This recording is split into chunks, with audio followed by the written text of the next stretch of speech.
بسم اللہ الرحمن الرحیم۔ السلام علیکم۔ اعتزاز احسن اپنی زندگی کا انتہائی قیمتی اور انمول قصہ بیان کرتے ہیں کہ عید الفطر سے پہلے یعنی کہ چاند رات کو ایک دفعہ میں ایک گھر کے قریب سے گزر رہا تھا کہ اچانک مجھے گھر سے ایک بچے کے رونے کی آواز آئی۔ اس آواز میں اتنا درد تھا کہ مجھے مجبوراً گھر میں داخل ہونا پڑا اور معلوم کرنا پڑا کہ آخر یہ 10 سالہ بچہ کیوں رو رہا ہے۔ اندر داخل ہو کر میں نے دیکھا کہ ماں اپنے بیٹے کو مار رہی ہے اور بچے کے ساتھ خود بھی رو رہی ہے۔ میں نے آگے ہو کر پوچھا، بہن کیوں بچے کو مار رہی ہو جبکہ خود بھی روتی ہو؟ اس نے جواب دیا کہ بھائی بات یہ ہے کہ اس کے والد اللہ کو پیارے ہو گئے ہیں اور ہم بہت غریب ہیں۔ میں لوگوں کے گھروں میں مزدوری کرتی ہوں اور اس کے پڑھائی کا خرچہ مشکل سے اٹھاتی ہوں۔ یہ کم بخت سکول روزانہ دیر سے جاتا ہے اور روزانہ گھر دیر سے آتا ہے۔ راستے میں جاتے ہوئے کہیں کھیل کود میں لگ جاتا ہے جس کی وجہ سے روزانہ اپنی اسکول کی وردی گندی کر لیتا ہے۔ میں نے بچے اور اس کی ماں کو تھوڑا سمجھایا کہ ابھی بچہ ہے، سمجھ جائے گا۔ یہ کہہ کر میں چل دیا۔ عید الفطر کے چند دن گزرنے کے بعد ایک دن صبح سبزی منڈی کو سبزی وغیرہ لینے گیا تو اچانک میری نظر اسی 10 سالہ بچے پر پڑی جو روزانہ گھر سے مار کھاتا تھا۔ کیا دیکھتا ہوں کہ وہ بچہ منڈی میں پھر رہا ہے اور جو دکاندار اپنی دکانوں کے لیے سبزی خرید کر اپنی بوریوں میں ڈالتے تو ان سے کوئی سبزی زمین پر گر جاتی تو وہ بچہ اسے فوراً اٹھا کر اپنی جھولی میں ڈال لیتا۔ میں یہ ماجرا دیکھ کر پریشانی میں مبتلا ہو رہا تھا کہ یہ ایسا کیوں کر رہا ہے۔ میں اس بچے کا چھپ کر پیچھا کرنے لگا۔ جب اس کی جھولی سبزی سے بھر گئی تو وہ سڑک کے کنارے بیٹھ کر اونچی اونچی آوازیں لگا کر اسے بیچنے لگا۔ منہ پر مٹی، گندی وردی اور آنکھوں میں نمی کے ساتھ ایسا دکاندار زندگی میں پہلی بار دیکھ رہا تھا۔ اچانک ایک آدمی اپنی دکان سے اٹھا جس کی دکان کے سامنے اس بچے نے ننھی سی دکان لگائی تھی۔ اس شخص نے آتے ہی ایک زوردار پاؤں مار کر اس ننھی سی دکان کو ایک ہی جھٹکے میں ساری سڑک پر پھیلا دیا اور بازو سے پکڑ کر اس بچے کو بھی دھکا دے دیا۔ آنکھوں میں آنسو لیے وہ بچہ دوبارہ اپنی سبزی کو اکٹھا کرنے لگا اور تھوڑی دیر بعد اپنی سبزی کسی دکان کے سامنے ڈرتے ڈرتے لگا لی۔ بھلا ہو اس شخص کا جس کی دکان کے سامنے اب اس نے اپنی ننھی سی دکان لگائی تھی۔ اس شخص نے اس بچے کو کچھ نہیں کہا۔ تھوڑی سی سبزی تھی، جلد ہی فروخت ہو گئی۔ وہ بچہ اٹھا اور بازار میں ایک کپڑے والی دکان میں داخل ہوا اور دکاندار کو پیسے دے کر دکان میں پڑا اپنا اسکول کا بیگ اٹھایا اور اسکول کی جانب چل دیا۔ میں بھی اس کے پیچھے پیچھے چل رہا تھا۔ جب وہ بچہ اسکول گیا تو تقریباً 1 گھنٹہ دیر ہو چکی تھی جس پر اس کے استاد نے اسے ڈنڈے سے خوب مارا تھا۔ اعتزاز احسن کہتے ہیں کہ میں نے جلدی سے جا کر استاد کو منع کیا کہ یہ یتیم بچہ ہے، اسے مت مارو۔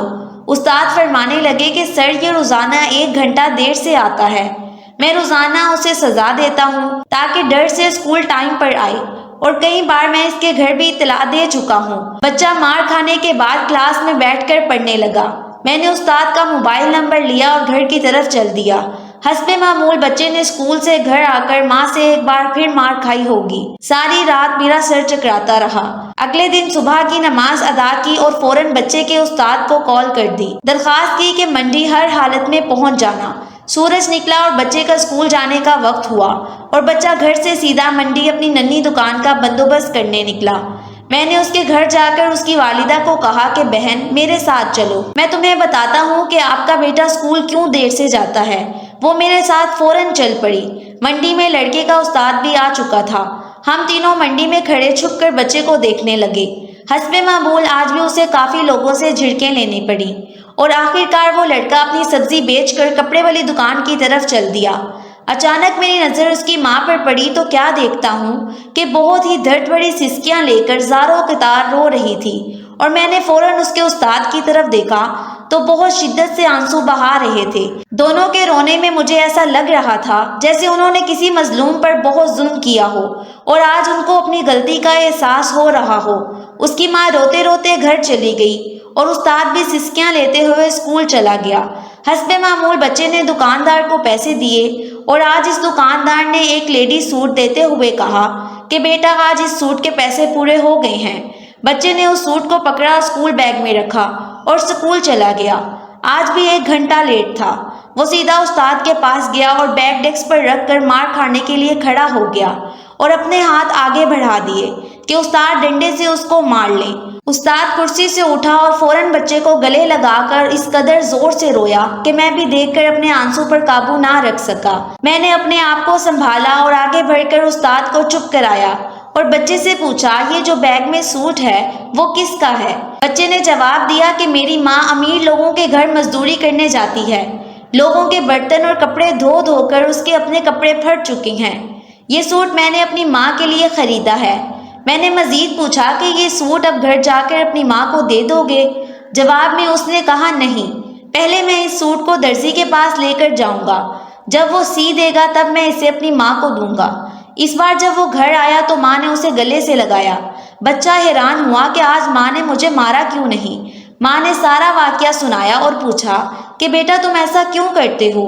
تو بچے نے کہا، ماں آپ کے کپڑے پھٹے ہوئے ہیں، آپ کے کپڑے خریدنے کے لیے میں نے ایسا کیا۔ پھر کچھ دن بعد جب درزی کے پیسے پورے ہو گئے تو گھر پہنچتے ہی اس نے بیگ سے سوٹ نکالا۔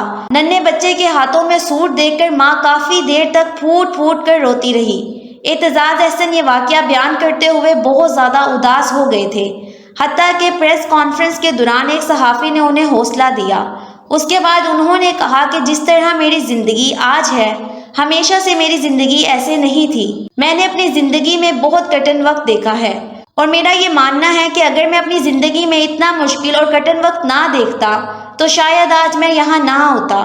لہٰذا اگر آپ کی زندگی میں کسی قسم کی پریشانیاں، مصیبتیں، بے روزگاری یا کوئی بھی مسئلہ ہے تو آپ پریشان نہ ہوں، ہمت کیجیے، اللہ سے دعا کریں اور انشاءاللہ ایک دن اللہ آپ کو بہت زیادہ نوازے گا۔